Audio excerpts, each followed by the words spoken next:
now.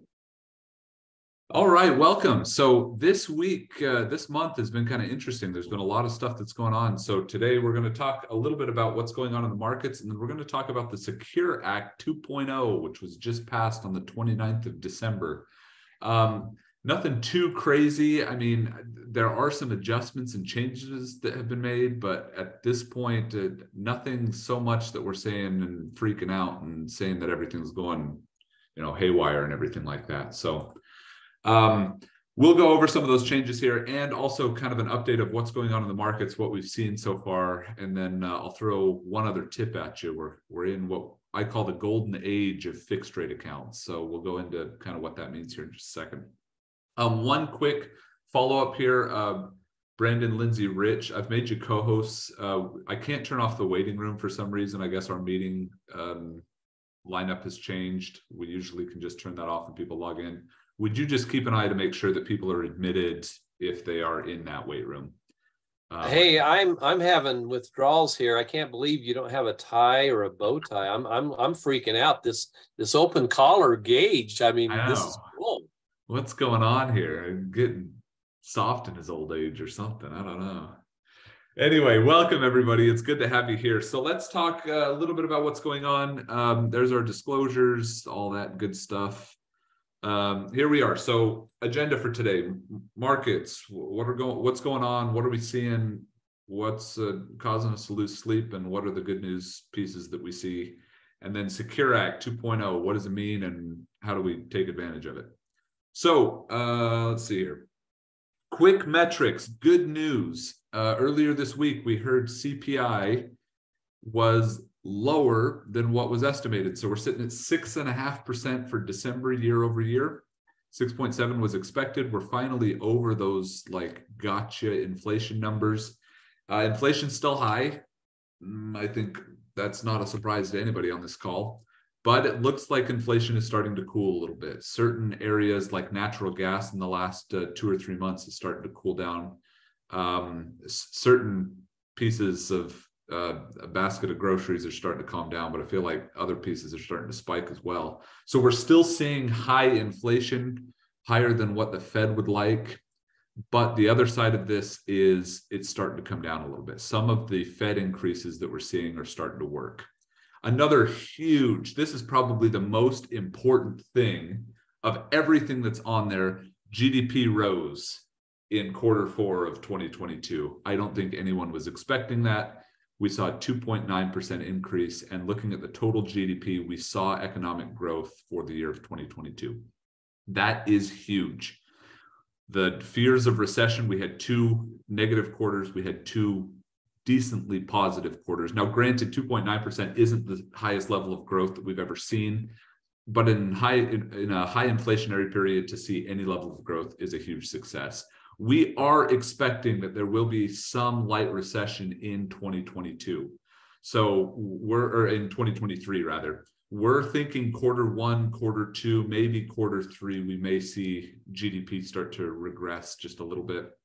But it's good to know that even with the market volatility, even with the layoffs, even with inflation, Q4 was still positive. So that's some good news. I know that the Fed has been getting thrown under the bus a lot recently. Jerome Powell and a lot of the decision makers that are calling those shots. It's always easy to play Monday morning quarterback. For what it's worth, I think they're doing a pretty decent job. They keep saying they're going to get a soft landing. I don't think that that's even possible, but so far they've navigated these waters pretty darn well, looking at the hand that they've been dealt. So I know that that doesn't sell newspapers or get clicks to have positive news, but it's good to see what's going on out there. Now, another thing that we pay a lot of attention to is the yield curve. Yield curves are still very, very negative, but they're improving. It looks like sometime second or third quarter, we might see some recovery on that, especially if the Fed starts to reduce rates, which it's surprising that we're talking about that already, but there are a lot of economists that expect by the end of the year that the Fed might reduce the Federal Reserve rate. That might be kind of interesting. Also, kind of an ongoing discussion that we've had, the real estate markets are cooling, the labor markets are cooling. We're starting to see a lot of tech organizations, tech companies go through some pretty significant layoffs. We'll talk about those here next slide. But I do want to end this slide with a little bit of positivity here. The month of January has been one of the best months that we've had in the markets in the last 2 or 3 years. S&P 500 was up 6.2. The Dow, the industrial index, was up about 2.9. And the NASDAQ, all those tech stocks that got beat up so bad last year, was up 10.6%. So those of you in things like QQQ or FDN, a lot of you who are in management with Poland Capital have seen a significant rebound this month because of how well a lot of those positions have performed. So that's some good news. Now, we don't think that we're out of the woods yet. We think that there will continue to be some market volatility. So I'm not saying, you know, put everything on black here, but it might be a good time to start averaging, dollar cost averaging back into the markets. For those of you who have been sitting on the sidelines waiting for some good news to start, you know, maybe looking at investing, we may be seeing some of those good signs now. And it may be the time that you want to start transitioning some of that money back into something a little bit more growth oriented. Now, I'll give you a tip or two for that as well. But before we do that, let's talk about what's in the news right now. So 2 big things. Layoffs are like the top headline. I've got up here, we've got like 10 companies or so that have gone through some pretty significant layoffs, and we have their share prices adjusted after the layoffs were made. We have Google, we have Amazon, we have Coinbase, we have Microsoft. The thing that I want to point out here is we are seeing thousands of workers being laid off. I think Google mentioned that they were doing like a 14,000 person layoff. Amazon is reducing their staff by 16,000 people, but as a percentage of their workforce, it's not huge yet. We're not drastically afraid of these layoffs. This is more right sizing from the tremendous growth that they saw as a result post-COVID. So I think that that's an okay thing. Now, there are a couple of big ones out there. Coinbase, do we even need to talk about them? I mean, honestly, are we surprised that some company that planted all of their understanding, all of their expertise into Bitcoin, of course, they're going to see a reduction in their workforce. Stitch Fix is another one. That's for those of you that don't know, that's kind of like a boutique service that sends you like high quality goods on a monthly basis or something like that. It's not a really good idea, and not a lot of people are buying into it. But they kind of postured themselves to be purchased by Amazon, and then Amazon passed on them. So they're right-sizing their stock to try and get back to more reasonable levels. Everyone else on here is pretty typical of what we would expect over normal market cycles. So even though layoffs are making the news a lot, I don't think that there's as much there as what a lot of the news organizations are saying. Obviously, we want to keep an eye on this. If we are in a recession, if we are starting to see some significant volatility and bigger companies start to lay off larger percentages of their workforce, that might be something to pay attention to. But for now, I think that this is just a little bit more of a fad based off of some of the growth that was seen post-COVID. Now, something that is a little bit more interesting is the Fed rate hikes. So you can mark your calendars, and trust me, we all have. February 1st, January 31st and February 1st, the FOMC meetings are getting together, and the Feds are going to be increasing rates. So I've got an opinion piece here posted on Bloomberg about how they should raise rates by 0.5 point. TD Ameritrade, their Think or Swim program, posted a tweet, I think this is yesterday or day before, that they're expecting with 99% certainty that a 25 basis point increase is what we should expect. We don't really know. The thing that we've been recommending to clients to realize is that the Fed told us last year what they're planning on doing. They want to get their Fed rate up to 5 to 5.25. So we already know kind of what to expect there. And I think all of us are kind of counting on the Federal Reserve rate to get up to that point. The question is what happens after they hit it. So Jay Powell has generally been very hawkish as a Fed chairman. We would expect that he'll go back to his hawkish ways as soon as they reach their goals. And I don't know, depending on who you ask in the office, we're thinking anywhere 1/4 to 0.5 point decrease by the end of the year, assuming that nothing crazy happens. If we are in fact in a significant recession, if things don't land as softly as they say that they will, I wouldn't be surprised to see more aggressive rate drops either through the end of the year. Now, that's going to be a good thing for the markets. But let's pause here real quick and talk about a strategy that we may want to implement just a little bit more here. So I had mentioned that we're in kind of this golden era of fixed rate accounts. And sorry, this is with a red pen. I don't usually want to do this with a red pen, but I don't know how to change it. Golden era of fixed rate accounts. What we're suggesting is, because interest rates are so high, we're in this very unique period where we can start to take advantage of some really cool things. So number one on this list, I'm going to put down here high yield savings accounts. High yield savings accounts are just about everywhere right now, and you can get 4% on an FDIC insured 100% liquid savings account pretty easily today. It used to be that you would have to go online to some kind of, never heard of it bank, and you still can do that. Those are probably the most impressive rates that are out there. But I've been making a lot of plugs recently for PNC Bank. For those of you that are in New Mexico, or those of you that are in Texas, PNC is a large national bank that has brick and mortar in your state. You can walk into a branch, you can talk to a teller, you can open an account, and they are given 4% on their savings accounts today with a minimum deposit of $1. So it's a really good time to maybe rethink your banking strategies, especially if you're in, I don't know, I don't want to disparage any banks, so I'll just make up a name. If you're in, I don't know, Wells Fargo or something like that, you may want to look at starting to switch into something that will grow a little bit better. We are in this golden era right now, and taking advantage of these high savings accounts is easier than it's ever been. We would strongly recommend looking at your banking, and man, if you're getting 0.25% or 0.5% on your savings account and you can get 4% on your savings account today, I think that's a no-brainer. The second that we're going to recommend is nothing new.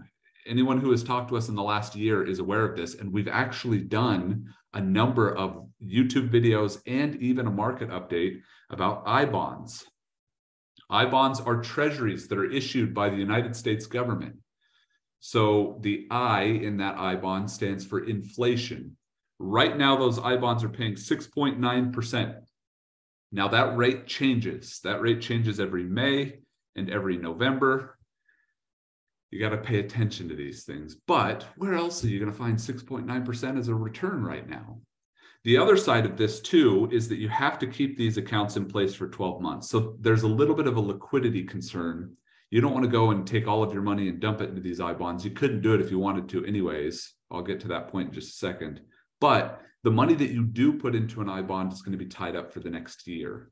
If you take money out after the first year, but before the 5th year, then you're penalized with a 3-month of interest penalty. So kind of like a CD. If you cancel your CDs early, you get penalized 3 months of interest. If you cancel your I-bonds, you're going to get penalized 3 months of interest as well. What we're recommending to clients, the other side of this is you can do $10,000 a year per individual. So you can buy 10,000, a significant other can buy 10,000. You can gift 10,000 to your children and they can buy 10,000 with I-bonds. You could buy I-bonds on their behalf if you want to. And all of that's going to be earning 6.9%. Now the rate's going to be reannounced in May. We are anticipating right now, I think those rates are going to be somewhere in the neighborhood of maybe 5.5%. Maybe a little bit higher depending on how quickly inflation can get under control. But still, where are you going to find a 5% guarantee on a government-backed security? I think that's huge. $10,000 per year per individual. You go to treasurydirect.gov in order to open these things. So we can't help you with this. I mean, we can walk you through the process, but really this is something that you need to do on your own. And sticking $10,000 there might be a good idea, especially if you've got some rainy day money that you want a little bit of growth with. Just between us, we say if these rates are 5% or higher, we're still in a buy strategy. If the rate that they announce in May is still higher than 5%, we're going to recommend to all clients that they continue to buy I-bonds. If the rates are equal to 5%, then we're going to say hold. we're probably not going to recommend that new clients get into these things, but we're not going to recommend yet that clients sell out of them. If the rates fall below 4%, then we're going to say it's time to start selling. The 3-month of interest penalty on a 4% or less total return accounts to 1% or less. We think, okay, take your licks, that's okay, pull the money and then move it to somewhere else, move it into whatever's having its golden era at that point. Now, I want to pause here real quick. We have 2 more that we'll talk about, but I want to pause here real quick just to say, with these types of accounts, they are having their heyday right now, but it does not mean that these are going to be good long-term investments. As a matter of fact, I think over the next 3 to 5 years, every one of these is going to underperform something else that's out there.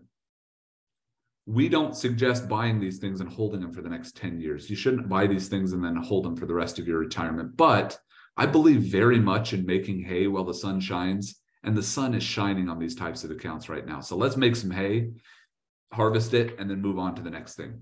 Number 3 of fixed rate accounts, golden era of fixed rate accounts, are MYGAs, multi-year guaranteed accounts. These are like our version of a CD, investment versions of a CD. Right now, a 2-year account is paying 4.75%, and a 3-year account is paying 5.5%. We keep very close eye on these rates. This is something that we paid very close attention to for the last 15, 20 years. We have never seen rates this high before. This is phenomenal to see. A 2-year account, you can get knocking at the door of 5%, and a 3-year account, you're well over 5%. That's pretty impressive. Now, you have to have a financial license to be able to use these things. So if you're interested in putting money in place for the next 2 or 3 years, give us a call. We'd be more than happy to go through and shop these MYGAs for you and go through the pros and the cons. I usually will say here, the drawback with these things is the commitment that you make for the 2 or 3 years, it's tied up. There's not access to any of your money. It's in there, it's growing, but you can't really touch it. And I don't think you should expect to touch it for that 2 or 3 year period. There are rules and there are exceptions to that and everything like that. Talk to one of us if you want more information on it, but realize that there are some much better alternatives to CDs that are out there if you're looking to sink money in and see a little bit more growth. Number 4 is a strategy that we call cash management. Cash management seeks to buy short-term duration bonds, specifically treasuries. What we're looking for here are treasuries with a duration no longer than like 18 months.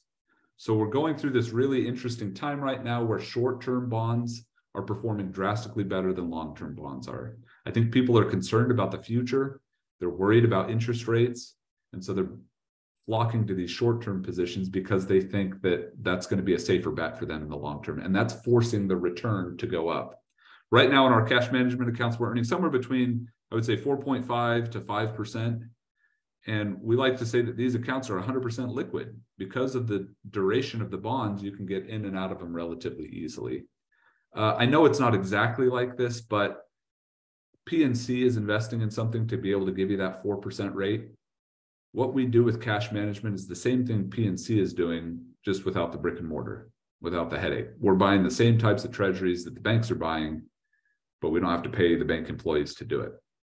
So you can get a little bit more growth there. But in order to do this, we've got to get institutional investing and things like that. So we set a minimum on this somewhere between, I would say you have to have 150,000 or more if you want to play in this space.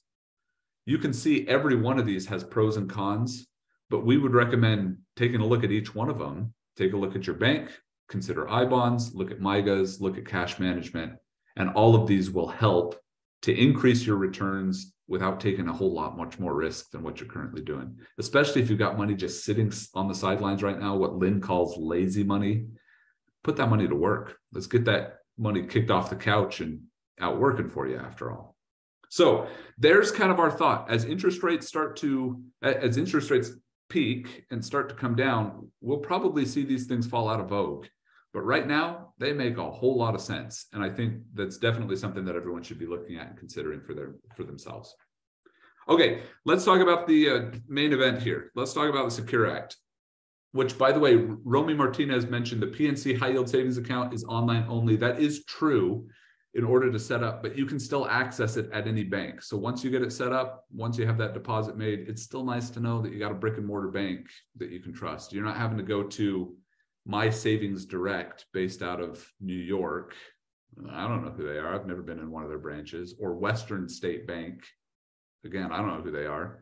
It's nice to know that there's an actual physical bank that you can go and visit. So thank you for that tip, Romy. Appreciate that. Okay, so Secure Act. Let's talk about this here. There are a couple of factors. I think I've got maybe 10 bullet points that we're going to cover.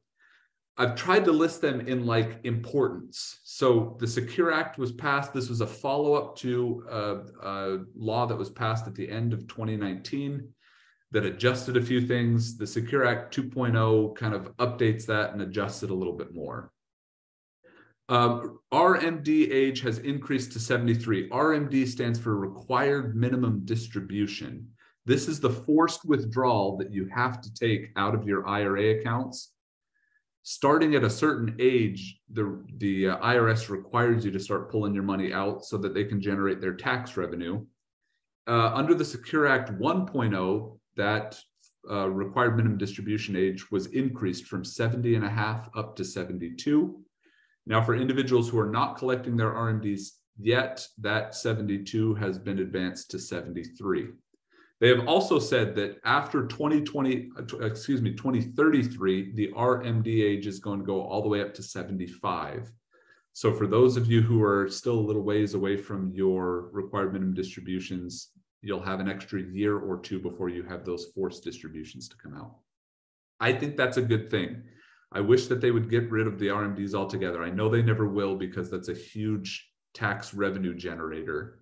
The IRS isn't really wanting to get rid of that. But it's nice to know that we've got a little bit more control on those forced withdrawals. You're not required to take them out until later and later and later.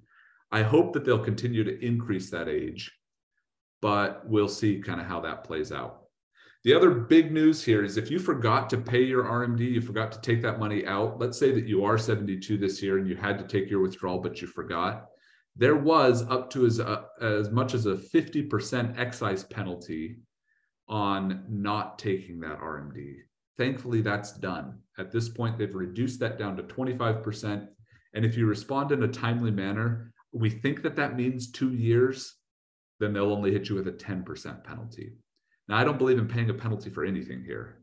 So we're going to be more on top of those RMDs. But if you find yourself in a situation where you didn't take that RMD, rectifying the situation will cost you much less than it did previously. Just as a side note with this too, you still owe the taxes on those RMDs. So the penalties are added in addition to the taxes that you would owe there. Be careful with those. The other big side of this is something I actually wasn't aware of. Previously, you had to take a required minimum distribution from your Roth 401k. If you had an old Roth 401k and you were no longer employed with the company that offered that 401k and you are not an owner of that company, you were required to take out a minimum distribution from your Roth, which that doesn't make any sense to me. It's not taxable. So what does the IRS care if I keep money there or not? Well, they've changed that. So now you don't have an RMD on any Roth distributions that you need to take. You're covered. I think that's a good thing. And all the more reason to consider Roths. I know that we talk a lot about Roths. I can't say 10 words without saying the word Roth, it seems. Well, in this case, Roths are still very effective tools because they completely avoid required minimum distributions. And now that's true of 401k and ERISA sponsored plans as well. So that's good news. Other changes. So catch-up contributions is kind of the other side of what we're seeing on the Secure Act.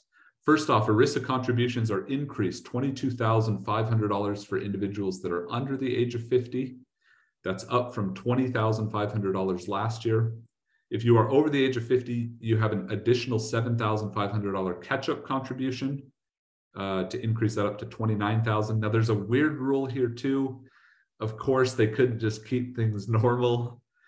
If you are 60, if you're between the ages of 60 and 63 on or after January 1st of 2025, you can do a $10,000 catch-up contribution. but only up until you're age 63. The moment you turn 64, if you're still working, your catch-up contribution goes back to $7,500. Why they didn't just extend that on, I have no idea. I don't know what they decided, why they decided between 60 and 63. But hey, if you're in that window after January 1st of 2025, you've got an extra $10,000 that you can save into your retirement accounts. Now, this is all good for individuals that are working. ERISA-sponsored plans like 401ks, like 403bs, like TSPs, like TSAs. All of these pieces here apply for ERISA plans. These are plans that you have to be working in order to contribute to. You have to have an employer that offers these plans to contribute to. The IRS contributions were also adjusted. So IRS plan contributions, if you're working and you contribute to your own plan, you can do $6,500 if you're under the age of 50. You can do $7,500 if you're over the age of 50. So good to see that those are increasing. The other side of that too, the Secure Act also said that those would be adjusted for inflation every year. So based off of whatever the CPI metric is that they use for like Social Security and government pensions, I'm guessing that will also be applied, and these contributions will also be indexed. That's nice. For all those years that we could only contribute $6,000 or $7,000 a year, at least we know that that's going to be indexed for inflation from this point moving forward. Another exciting piece here, and here it comes with Roths again. Employers can now contribute into the Roth portions of ERISA-sponsored plans. Historically, employers have only contributed into pre-tax portions. There's a tax write-off for an employer to do that. Now they can contribute to a Roth. So if you make a Roth contribution, you can also have your employer contribute, if they allow, into the Roth portion of that 401k as well. That's kind of a cool thing. I like that Roths are being expanded. I was really worried when some of these laws were starting to be passed that the government was going to see how good Roths were and they were going to pull back on it and say, we're not going to let you participate as much in this. So I'm really happy to see that some of those benefits are expanding a little bit. A couple of other rules, a couple of other pieces here, and then we'll wrap up. 529 plans. These are education savings accounts. Pretty cool. If you've had those 529s for 15 years or longer, they can be converted to a Roth. Up to $35,000 lifetime can be converted into a Roth. So if you have a 529 from way back when, either for yourself or for a child, instead of rolling that to someone else, you can take $35,000 out of that. You can switch it over to a Roth. That's kind of cool. We actually did a workshop last night, and there was a gentleman that said, hey, I'll shove money into a 529 now, and then 15 years down the road, I'll just convert that over myself. There are some cool benefits to that. It's interesting that they're making some adjustments there, but keep an eye out for those. That's kind of a new, exciting endeavor. The other side of this too, for grandparents that are wanting to contribute to children's or grandchildren's education, making a contribution to a 529 now is not just going to be limited to higher education. Those children and grandchildren can use those as retirement accounts at some point and roll that into a Roth for themselves later on. So that's kind of cool. I think that's a nice update that they made that I wasn't expecting, and I'm glad that they made it. Second bullet point, employers will be able to match employees' student loan repayments. So if an employee has a student loan, they're making contributions, employers will also be allowed to make contributions towards that. There are benefits around all that stuff. And okay, I'm glad to hear that that's being taken care of as well.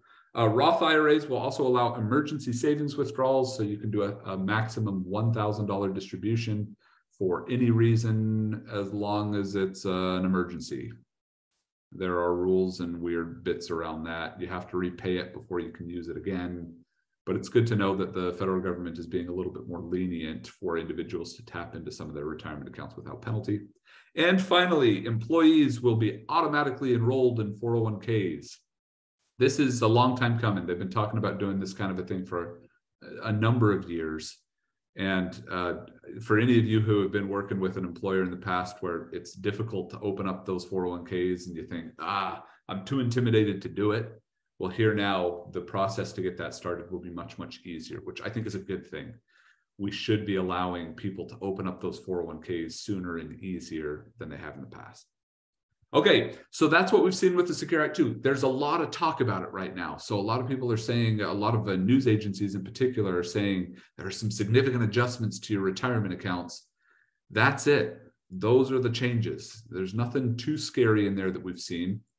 The interesting point about all of this, I was just going to point out here, anytime there are adjustments or changes, I feel like people panic a little bit until they see what actually is. And then they're like, oh, okay, it's not as bad as we thought. In this case, from what we can see, it looks like this is nothing but good. It looks like there are some very positive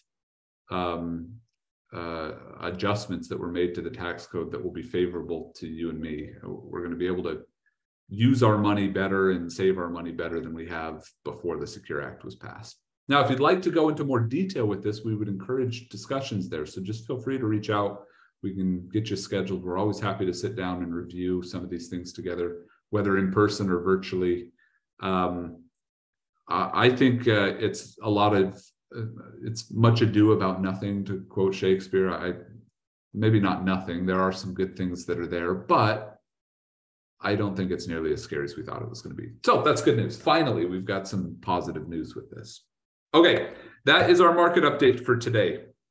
So give us a call if you want to discuss anything that we've talked about here. Be sure to check us out on YouTube. We post content there every Friday. We'll post our OWA lives and our OWA shorts. Next month, we'll be continuing our discussion. I think Rich is going to be covering our discussion last Friday of February, so we'll look forward to seeing you there. I am going to go ahead and stop the recording right now, and then we can take some questions. So thank you for joining us today.